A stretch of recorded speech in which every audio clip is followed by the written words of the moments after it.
पवन पुत्र हनुमान जी का जन्म कैसे हुआ। हनुमान जी का जन्म एक अत्यंत दिव्य और चमत्कारिक घटना है जिसका वर्णन विभिन्न पुराणों जैसे शिव पुराण, वायु पुराण और रामायण में मिलता है।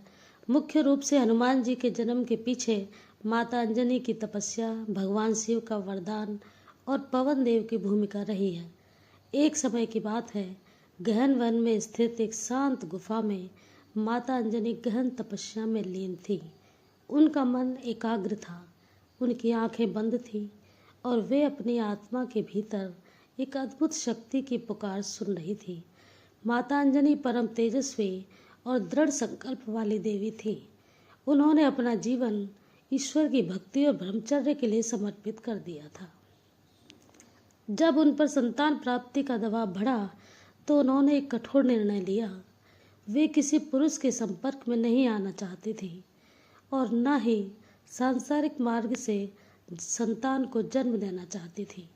माता अंजनी ने देवताओं के सामने यह शर्त रखी कि वे एक अभेद गुफा के भीतर जाकर घोर तपस्या करेंगी।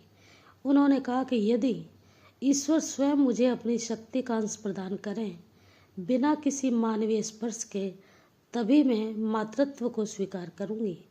वे गुफा के भीतर ध्यान में बैठ गईं, जहाँ केवल एक छोटा सा छेद, झरोखा था जिससे हवा और प्रकाश आ सकता था।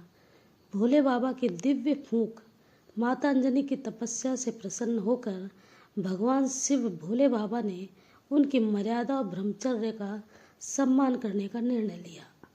उन्होंने वायुदेव को माध्यम बनाया, जैसा कि आपने चित्र में देखा। भोले बाबा ने गुफा के छोटे से छेद से अपनी दिव्य शक्ति को एक फूंक के रूप में भेजा।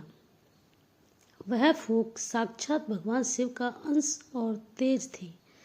वह दिव्य वायु माता अंजनी के कान के मार्ग से उनके शरीर में प्रविष्ट हुई, जो कि संतान का संचार कान कर्ण के माध्यम से हुआ और माता का ब्रह्मचर्य भी अखंड रहा।